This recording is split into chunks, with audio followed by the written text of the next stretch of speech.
സ്വാധ്യായ ഡെയിലി വിസ്റ്റത്തിലേക്ക് സ്വാഗതം. അവരൻ്റെ കാഴ്ചപ്പാട് തിരിച്ചറിയാനുള്ള കഴിവ് അപൂർവങ്ങളിൽ അപൂർവമാണ്. നാം പലപ്പോഴും മറ്റു പലരുമായി ആശയവിനിമയത്തിൽ ഏർപ്പെടാറുണ്ട്. പല അവസരങ്ങളിലും ഈ ആശയവിനിമയം തർക്കങ്ങളിലേക്കും പിണക്കങ്ങളിലേക്കും പോകാറുണ്ട്.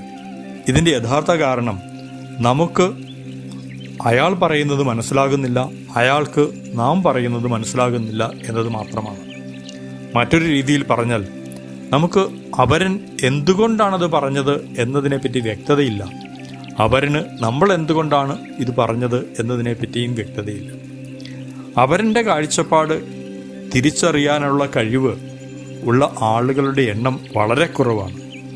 അത്തരത്തിലുള്ള ആളുകളാണ് ജീവിതത്തിൽ കൂടുതൽ ഉയർച്ചയിലെത്തുന്നത്. നിങ്ങൾക്കറിയാം മറ്റവൻ അല്ലെങ്കിൽ അവരൻ എന്തുകൊണ്ടാണ് ഇങ്ങനെ ചെയ്തത് അല്ലെങ്കിൽ ഇങ്ങനെ പറയുന്നത് എന്ന് നിങ്ങൾക്ക് തിരിച്ചറിയാൻ കഴിഞ്ഞാൽ നിങ്ങളുടെ ബന്ധങ്ങളെല്ലാം കൂടുതൽ ഊഷ്മളമായി മാറും. അത് അത്ര എളുപ്പമുള്ള ഒന്നല്ല, പക്ഷേ അതിനുവേണ്ടി നമുക്ക് ഇന്നു മുതൽ ശ്രമിച്ചു തുടങ്ങാം. എപ്പോഴെങ്കിലും ആരെങ്കിലുമായി ഒരു തർക്കമുണ്ടാകുമ്പോൾ, അഭിപ്രായ വ്യത്യാസമുണ്ടാകുമ്പോൾ നമുക്ക് അവരുടെ കണ്ണിലൂടെ ഒന്ന് നോക്കി കാണാനായി ഒന്ന് ശ്രമിച്ചു നോക്കാം. ചിലപ്പോൾ നമുക്കതിന് കഴിഞ്ഞെന്നിരിക്കും. Thank you all.